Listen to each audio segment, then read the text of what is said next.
First, perform adduction and internal rotation on the right side and abduction and external rotation on the left side, pressing down the left leg. You can see that his spine does not show any obvious compensatory curvature right now, and both ischial tuberosities, including the right one, can touch the surface. This is his posture from the back when the left side is doing abduction and external rotation, and the right side is doing adduction and internal rotation. If you switch to the other direction, is it the same as what I just described? That indicates where the ilium is getting stuck. Let me explain. Whenever you see a gym member who can do the movement perfectly on one side, but on the other side it looks like this, it means they habitually support and bear weight on only one leg. For members like this, whether they want to lose weight, build muscle, improve fitness, or anything else, you should not let them do activities like running or barbell squats that load both legs at the same time, because they are very prone to injury. The more people like this walk or run, the worse it gets. In fact, they can't bear weight on their left side, right? Their left ilium is stuck in an anterior tilt, abduction, and external rotation position. In this situation, is just that they don't feel any pain yet. He's actually limping. He's a limper, walking with one leg like this. It's just that during his walking, the support time, swing time, and the strider lengths are different on both sides. He doesn't feel pain because he usually doesn't walk or run much, so it hasn't caught your attention yet. But in this situation, it's as if both sides are functioning as just one side. Originally, both legs function normally, but now only one leg is functioning properly. If you force him to walk a lot, he's actually more likely to have problems. In this situation, it's still better to ride a bicycle sitting down than to go running. Why is that? Because when pedaling, the foot moves upward, and there's no upward reactive force from the ground. But actually, even riding a bicycle isn't really suitable for him, and sitting for long periods isn't good either. Here's why. The pelvis is like this. If his ilium is positioned this way, can his ischium be aligned in a straight line? Can the ischial tuberosities underneath be on the same horizontal plane? If the pelvis is tilted like this, he has no way to adjust. That is to say, when he sits on a chair, one side of his ischium is higher, one side is lower, one side is more forward, one side is more backward, one side is more inward, one side is more outward. The ischium is specifically meant for sitting. But if the positions of these two bones that support you are different, how can you possibly sit properly? It's just like with children.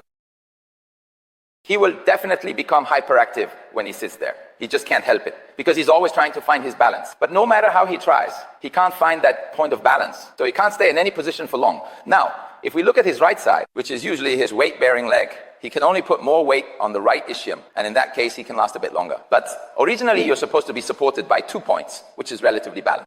When you put weight on the right side, your upper body twists. If your muscles stay stretched like that too long, it gets uncomfortable, so your body tries to adjust. But when you shift and put weight on the left ischium, your left side can't handle it, and you can't sit still. So they shift back again. You can also understand it this way. For children with scoliosis, when they come out of the birth canal, if the mother's birth canal is twisted, their risk of developing scoliosis is higher than that of other children. Additionally, if the mother's intestines are twisted, it means the mother herself is like this. When the child is born and later learns to walk by following the mother, they also tend to put their weight on this side, just like the mother.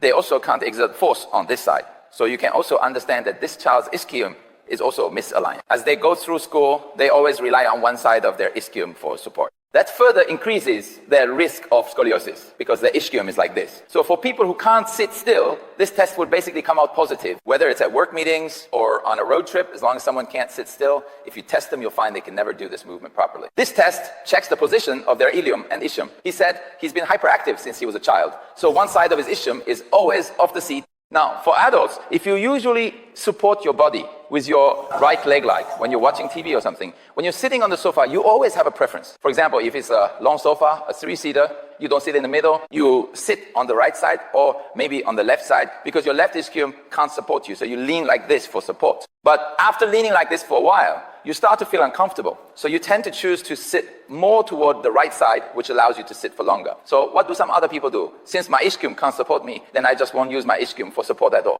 Instead, they use their sacrum for support or rely on their lower back. This leads to a posterior tilt of the sacrum and the straightening of the lumbar curve. For many people whose lumbar curve has straightened, before that happened, the ischium was uneven on higher, one lower, one inward, one outward, one forward, one backward, because they can't find the balance using their ischium. The sacrum is in the middle, so when I use the sacrum as a central support, I can actually find balance, and I end up relying more on the sacrum for support. That's why people like this tend to slouch back when sitting, propping up the back, operating the mouse like this, or watching TV like that. So if you use your sacrum to sit, the sacrum really isn't meant for that purpose, and it's actually quite far from the ischium.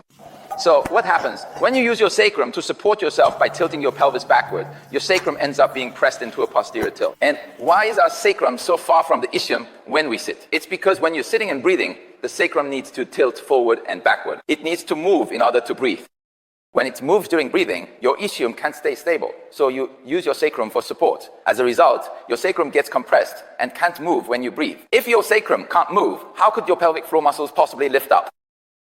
Where are your pelvic floor muscles attached? The sacrum, coccyx, ilium, pubic bone, and ischium. If you immediately fix your sacrum in place, how can you expect your pelvic floor muscles to lift up? And if you press your sacrum all the way to the back of your neck, doesn't that make the distance between your sacrum, coccyx, ischium, and pubic bone even shorter? So is your hammock getting looser or tighter? It's actually getting looser, right? In other words, as long as someone does it this way, their pelvic floor muscles just can't lift up. Let me explain all kinds of things. What exactly is going on with the posture you see in members? Why do they like to use their sacrum for support? Because the sacrum is in the middle. So using it for support feels balanced on both sides. But when I use the ischium, I only have one side to support. Now, let me ask you, what about the contact area on the back side of the sacrum?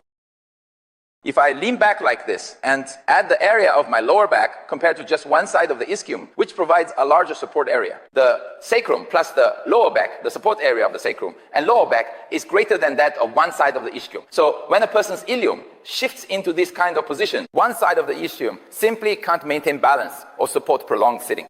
So they have to find a way either by moving around frequently to keep adjusting, or they simply can't sit still. And if you force them to attend meetings or make these students go to class, they end up having to find another point of support. As a result, they unexpectedly discover that if they shift their weight forward like this, using the sacrum to support themselves and bracing their lower back, they suddenly feel stable. So they end up maintaining this kind of support. When you keep yourself in this position, you immediately suppress your breathing in your pelvic floor. And if you stay like this for a long time, your needs start to change in nature, and all sorts of compensations will appear in your upper body. Especially when I moved south from Beijing to the south, to Shenzhen, I found that southern bosses are even more likely to sit like this, because southern bosses tend to be smaller in stature compared to northern bosses. But boss chair B is standard size. It's large, because southern bosses have spacious offices and use big chairs. For smaller people, when they sit in the middle, this happens, they slump back, using their right hand to click the mouse, flicking cigarette ash. It's like this. So that's why for many people, when they stand up, their gluteus maximus feels soft and squishy, almost like water when you grab it. Normally, when I'm supporting myself while standing, my gluteus medius and minimus are engaged properly. But if your sacrum tilts backward and you sit like this for a long time, your entire pelvis rotates backward as you work.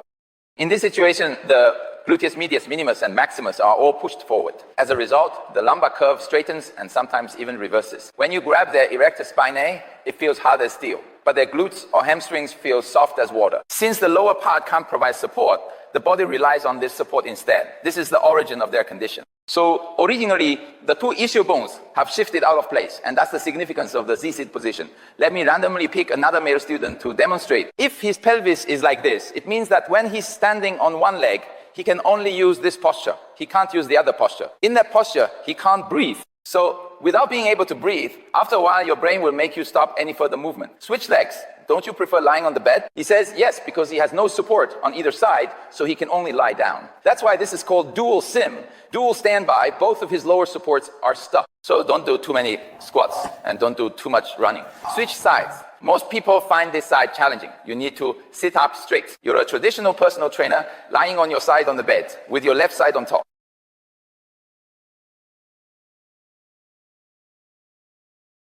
It really is negative. So if the Z-sit is negative and Ober's test is positive, then the Z-sit is also a false negative. However, in this case, both the Ober's test and the Z-sit are negative. So this guy is actually doing okay. There's minimal damage. As long as he doesn't move forward, he's way above the other side of the horizontal line, which means he's really strong. So after you finish testing the Z-sit, if both sides are negative for your client, you need to go back and check their Ober's test. You have to know exactly what you're testing, and you need to understand what it means if one side of the ischium is higher.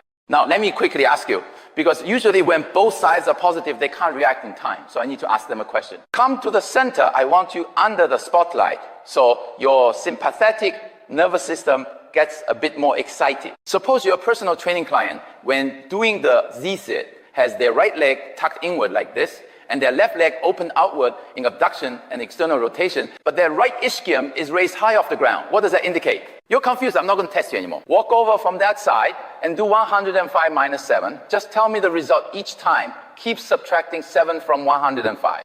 96. Huh?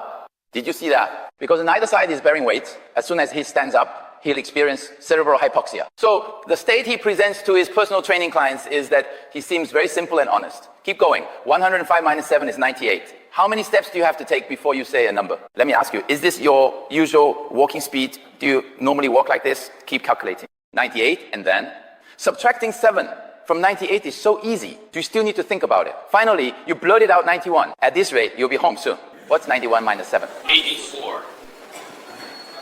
77. 7.